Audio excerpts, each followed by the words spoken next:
자, 2번으로 갑니다. 반박입니다. 반박. 온라인 학습은 현대 교육에서 매우 중요한 기술로 자리 잡고 있다. 인터넷을 통해 제공되는 온라인 학습은 학생들에게 물리적 제약 없이 언제 어디서나 학습할 수 있게 한다. 이런 유연성 덕분에 학생들은 자신만의 학습 속도를 맞추어 효율적으로 공부할 수 있으며 더 많은 학습 기회를 얻을 수 있다.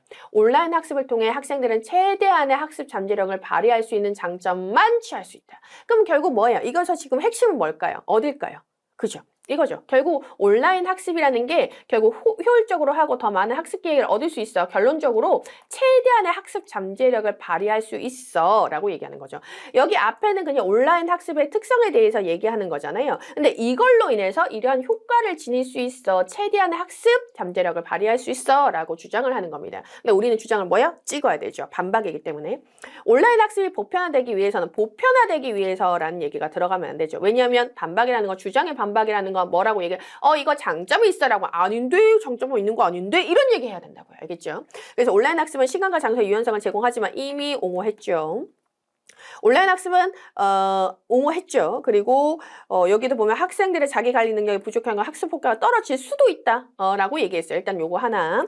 온라인 학습은 많은 자료를 활용할 수 있지만 정보의 신뢰성 요거 얘기하는 거 아닙니다. 온라인 학습 유연성은 좋지만 유연성이라는 단어 그대로 가지고 왔죠. 인정을 했어요. 기술적 문제나 시스템 오류로 인해 학습이 중단될 수 있다. 요거는 중단될 수 있다라고 얘기하는 건 이것의 문제점에 대해서 얘기하는 거지 효과에 대한 얘기를 하는 건 아니죠. 온라인 학습은 시간과 제약이 없앤다라고 얘기했어요. 이거는 그냥 옹호하는 거죠. 그죠? 그럼 우리가 이거 틀렸고 그리고 이거는 상관없는 이건 너무 근거에 대한 얘기니까 틀렸고 그리고 이거는 상관이 없고 그리고 이것도 관련성이 또 멀죠. 활용할 수 있지만 정보의 신뢰성, 정확성 이거는 정보의 신뢰 이건 근거잖아요. 근거와 대한 얘기고 관련성에 대한 얘기인데 여기는 학습 효과에 대한 얘기니까 아니란 말이에요.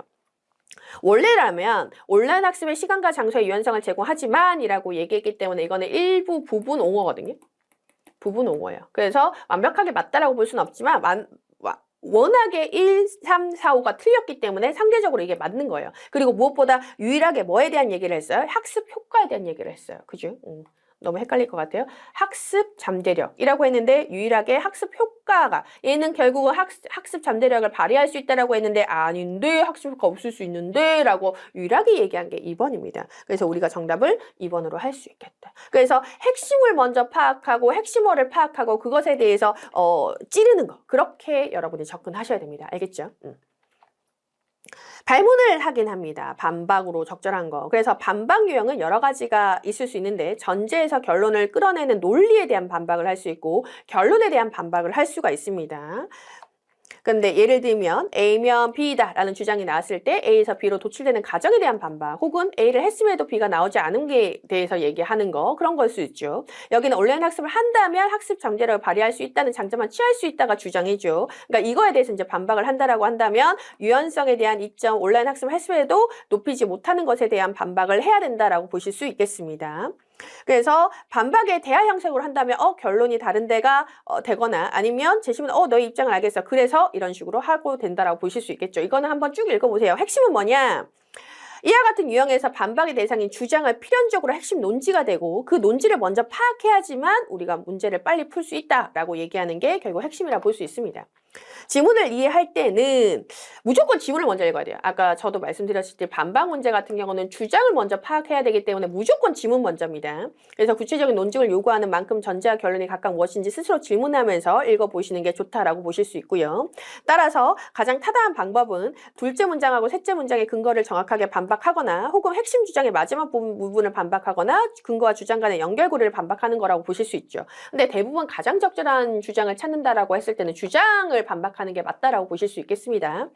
그러니까 마지막 단계는 정답, 즉 지문의 주장에 반박한 선지를 고르면 되는데 적절한 방법이라는 건 뭐냐? 양립 불가능한 거, 상충하는 거, 그리고 제시한 원칙에 대한 발레 이렇게 된다라고 보실 수가 있겠습니다.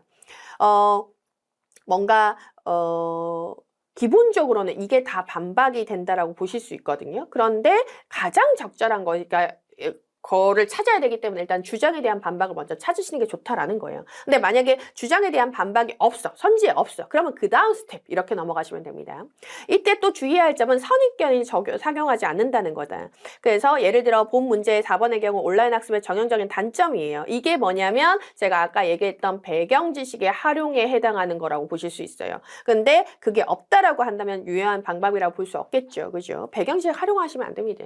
그러니까 여러분이 평소에 온라인 학습은 보통 이런 단점이 있지라고 생각하고 그걸 반박으로 옳다라고 생각해서는 절대 안 된다는 거죠.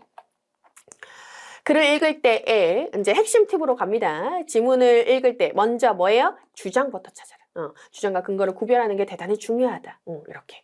그래서 주장에 대해서 얘기하는 거 뭐밖에 없다? 2번밖에 없대. 판단이 어렵다면 어떻게 해야 된다? 선지의 내용과 글쓴이의 주장이 상충하는지, 뭔가 이거 부딪히는지 한번 봐라. 핵심 내용이 파악하다면 선지의 내용과 글쓴이의 주장이 둘 다 참이라고 가정하고 양립이 가능한지 봐라. 그러니까 주장은 이렇게 얘기했어. 근데 선지도 이렇게 얘기했다면 둘 다 이 말이 동시에 참이 가능한가를 생각을 해보라라는 얘기죠. 판단이 어렵다면 또 역으로 질문을 좀 해보자. 선지를 읽으면서 이 반박이 타당하다면 지문에 어떤 내용이 있어야 할지 고민해 보는 거죠. 만약에 선지를 읽으면서 만약에 이 타당이 반박해요. 그러면 이 타당하다면, 반박이 타당하다면 역으로 지문에 어떤 내용이 있어야 되는지에 대해서 생각을 해보자라는 거죠. 그거 정말 어려운 문제에서 이걸 활용할 수 있어요, 여러분. 반박 문제 중에서 어려운 문제가 있을 수 있거든요. 되게 헷갈리는 게 나올 수도 있어요. 아, 이것도 맞을 것 같고 이것도 맞을 것 같단 말이에요. 예를 들어 이런 게 있을 수 있어요. 어떤 어떤 기록에 대한 얘기예요. 뭔가 요즘 일기라던가 어떤 옛사람들의 기록에 대한 얘기예요. 옛사람들은 기록을 참 많이 남겼는데 요즘은 그 기록을 남기지 않네? 정말 그게 아쉽다. 뭐 이런 식으로 만약에 하는 글이 있다라고 쳐요. 근데 선지에 이렇게 나오는 거죠. 옛사람의 기록이 이제는 남아있지 않아서 아쉽다라는 얘기가 있고 혹은 기록 정신이 중요성에 대해서 얘기를 한다던가 뭐 이런 식으로 나온다라고 얘기했을 때 만약에 이거 기록을 하는 게 중요하다라고 얘기하는 거라고 보실 수도 있잖아요. 근데 사실은 기록의 중요성만 따로 체크를 해서 본다라고 한다면 역으로 만약에 이걸 가지고 글을 쓴다라고 생각을 해본다라고 한다면 기록의 중요성을 얘기했을 때 일기를 얘기하진 않을 거란 얘기예요. 기록 자체에 대해서 중요성에 대해서 얘기한다면 오히려 뭐야? 조선왕조실록이라던가 아니면 승정원 일기라던가 이런 얘기를 해야 되는 게 맞다라고 역으로 생각할 때 그러니까 단순하게 이렇게 했을 때는 일기 기록하는 거 좋고 옛사람들이 일상생활에 대해서 기록하는 게 너무 좋았는데 요즘은 사람들이 일기를 쓰지 않네 아쉽네 하고 보고 선지에서 기록의 중요성 하면 맞을 것 같잖아. 근데 하지만 역으로 기록의 중요성을 바탕으로 만약에 글을 쓴다라고 역으로 생각해 본다 그러면 일기보다는 이게 더 맞다라는 거예요. 이렇게 생각해 볼 수 있다는 거다. 그래서 우리가 단순하게 이렇게 내려가는 게 아니라 역으로 생각해 보는 거. 헷갈릴 때 특히나 사용할 수 있는 방법 중에 하나라고 보실 수 있습니다. 실된 주장이 전부임을 명시하다. 그러니까 재심은 매에 감히 판단하지 마라. 한마디로 뭐야? 학대 해석하지 마라. 논리적 비약을 하지 말아라. 라고 얘기하는 거예요. 알겠죠? 그 얘기를 되게 세세하게 설명을 해주고 있습니다. 그래서 여러분이 혹시 헷갈리면 저는 좀 빨리빨리 진학을 가고 있잖아요. 여러분이 아무래도 독끝 해설을 되게 세세하고 너무 좋은데 조금 읽고 나서 휘발성이 좀 강할 수 있고 핵심만 다시 반복하고 싶으실 수 있잖아요. 그래서 지금 제가 이렇게 하고 있는 건데 만약에 읽지 않은 상태에서 저하고 함께하는 상황에서 좀 헷갈린다, 좀 이해가 더 필요하다라고 하면 이 부분을 다시 한번 읽어보시는 것도 괜찮습니다. 가장 여러분 늘 뭐예요? 상대적 풀이가 가능하셔야 됩니다. 가장이에요. 이건 맞을 수도 있지. 하지만 가장 타당한 거예요. 그래서 선지 중에 가장 글쓰기의 핵심 주장에 대해서 얘기하는 거. 늘 기억하세요. 뭐예요? 이것도 되고 저것도 되고 이것도 되거든요. 근데 결국 뭐예요? 핵심이 돼.